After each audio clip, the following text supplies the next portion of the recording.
This video is sponsored by Alpha Draft. Fuck the fantasy LCS when you have Alpha Draft. I already made $2.20 by screwing around for 5 minutes. Check out a link in the description below.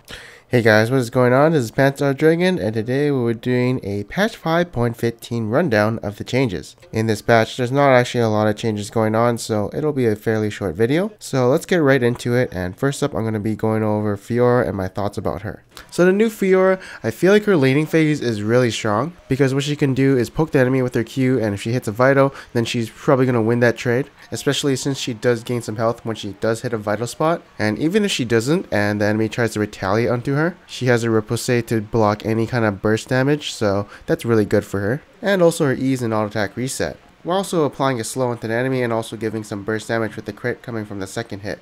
Overall, Fiora is a great laner, and a good Fiora will destroy you, as there's a lot of skill in using her W at the right times and just totally outplaying you at that moment. And she's also really good at chasing the enemy, as her Q is on a low cooldown so you can keep gap closing onto the enemy. And also, the new rework Fiora has 2 escapes. First off, it's going to be your Q. You don't need a minion anymore, so you can just dash if you want to. And 2, you have your W to ignore all damage and of course slowed enemies coming onto you, or stun them if they use hard CC. So it can be quite difficult to gank a Fiora if she has these 2 abilities up. And also her ultimate is actually really good dueling for 1v1. It allows her to of course restore a lot of health, because her passive gives her health if you didn't know, and doing a lot of true damage to the enemy if she can pop those vitals. But as you can see here, it is very hard to pop all 4 of the vitals because your Q isn't on the lowest cooldown unless you have like cooldown reduction. And usually the enemy will just run from you if you activate the ultimate, so it's really hard to get behind a fleeing target. And in most situations, I don't think you're actually going to pop all 4 vitals, so I can see it being more used as marking an enemy for death, so you can get that Janna Monsoon for your team, and of course tower dive the enemy if you need to. And I think the Janna Monsoon part of it is a really broken aspect of it, since like if you have 100 bonus AD and you're level 16, it'll heal your team and you for 1000 hit point, so that can turn a team fight around really fast. And now that she has like a bit more utility and losing a bit of damage, I can see her being more of a bruiser tank than an AD assassin, because she doesn't have her ultimate to like one shot the enemy squishies. She now has this ultimate that kind of takes a while to pop all 4 vitals, and even then you probably won't pop it. You'll probably want to use it for, you know, the healing. So yeah, she's probably going to pick up 1 or 2 damage items and then start building full tank. She wants to stay in these team fights to pop those vitals and not to burst someone down anymore. More sustained damage for sure. There might be also a possibility where people won't even build damage items. Her base damage off her passive and her ultimate healing is really strong by itself, so they may go into something like a Sunfire for the wave clear and then Spirit Visage and, you know, basically going full tank. And if people want to build some damage on Fiora, they should just probably build some AD. No armor penetration because, well, half her damage is true damage, and the scaling on her Q and passive is pretty strong.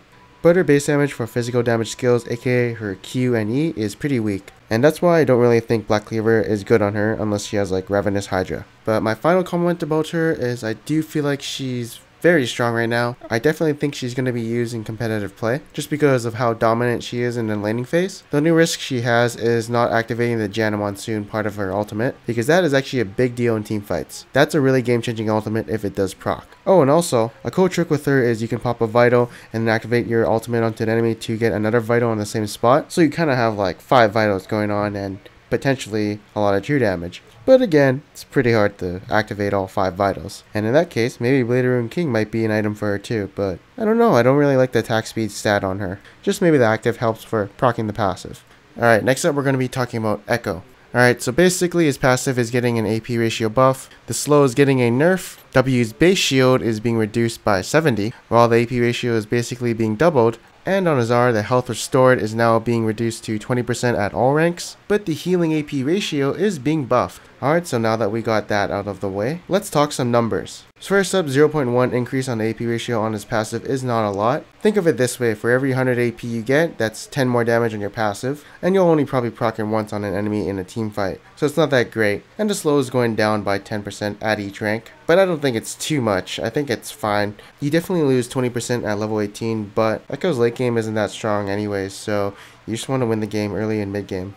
And now let's talk about the shield base and the AP ratio on his W. So remember, for the majority of the game, this skill is going to be at rank 1, since you gotta max out E and Q. So 70 base shield loss is pretty big, at least for tank jungle Ekko, but it doesn't matter because the CC is still there, and I think that's what tank Ekko is all about. And now we're just making AP Ekko basically invulnerable since he has a big shield for at least the duration of his shield. It's not OP at all because it doesn't last for a long time. But now when someone's making a shield montage, looks like they're going to be using Ekko.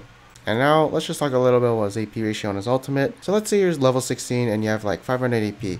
Before, you'd only heal 46% of the damage dealt, plus 10% if you're level 16, which equals to about 56%, and now you heal 63%. That doesn't really sound too OP, so it's like whatever. But as you can see, Riot is enforcing AP Ekko instead of Tank Ekko, because I personally think Tank Ekko is garbage, but in Korea they're still playing Tank Ekko in the jungle, so they just want to kind of stop that and emphasize more of a AP-centric champion. I think he's going to be an AP jungler since Runeglaive is a really good item right now, or he's going to be a top laner. But I also don't think a lot of people like AP Ekko in competitive play. Next up, Nidalee is getting a few nerfs this patch, and as you can see here, the cast time is being doubled, so now you can react faster to a spear coming towards you.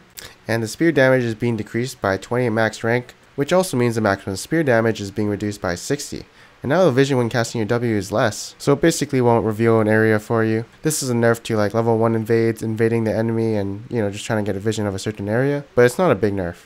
But let's talk about the spear damage nerf. So you might be thinking, is this going to hurt her a lot and make her not in the top 5? Probably not, because what she relies on in the early game is just hitting the spear so she can get the hunted mark bonus and enhance her cougar form abilities. Plus it still does the same damage in the early game, it just kind of gets nerfed a bit when you get like 5 points into it. And also, ever since Runeglaive was released, Nidalee kind of relies half of her damage on auto attacks when she's ganking. So it's honestly not a big deal, and if you want to make up for that maximum spear damage loss, all you need to get is 50 AP. And since it's like kind of like the Evelyn nerf where I thought she was going to be bad, but it turns out she was still good, well, then same goes for Nidalee. But her base damage didn't get gutted as much as Evelyn, so she's probably still going to be a top tier jungler. Next up, we're going to be talking about Sivir. So as you can see here, nerfs coming to her R. Initial movement speed is being decreased at earlier ranks, and allies who entered her aura won't get the initial movement speed anymore. Okay, so with this nerf, she's probably going to be bumped down a bit in the tier list, because honestly, losing 20% movement speed and 10% for like 2 or 3 seconds is a lot of stats gone. I do value movement speed as a really good stat, and obviously that nerf hurts too, since you're taking movement speed away from allies who potentially had more before. But I still feel like she will be in the top 5, just because teamfights don't start until like she's level 11, so at least she'll have like 50% movement speed still.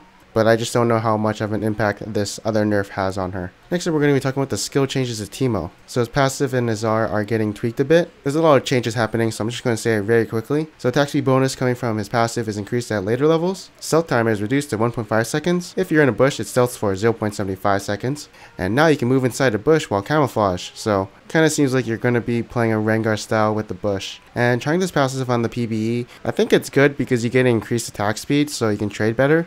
And when you're getting ganked, if they don't have any skill shots or click and point targeted abilities, I think you're going to be fine. But honestly, there's a lot of abilities in this game which are skill shots or AoE. The only combo I can think of off the top of my head is like a Nasus and Nocturne trying to gank you, and it'll take like, I don't know, probably like 5 minutes to kill you or something like that. Unless he's AP Nasus, then that's a whole nother story. But honestly, I just think it's a really useless passive besides that. Well, actually, I do have a clip in Season 3 where I baited the enemy team into tower diving my Vi who they thought was alone. But obviously she wasn't, and you just have to play mind games with the enemy and try and bait them into Teemo situations.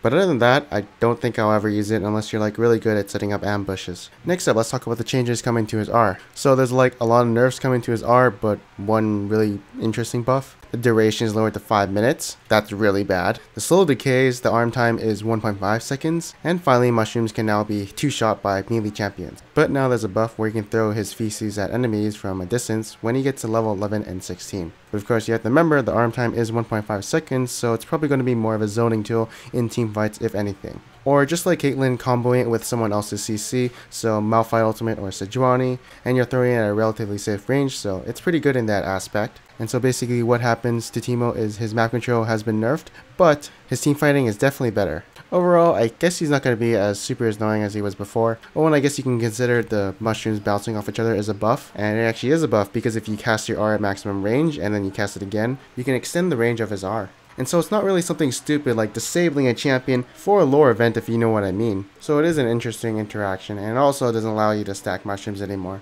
which if you didn't know didn't work. And after these buffs, is he going to be a meta champion? Probably not, but there's always hope because, you know, Leandres did get buffed and he is one of the users of that item, so maybe.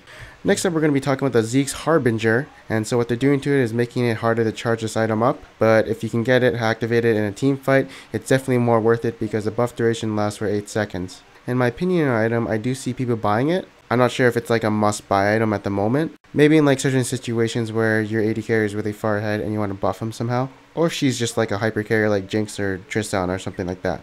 Anyways, thanks guys for watching this video. I hope you guys enjoyed it. If you guys did enjoy this video and want to see my analysis for the next patch, feel free to subscribe to my channel. And also, feedback and criticism is welcome. So if you think something needs improving on this video or something you want to see, feel free to leave a comment below.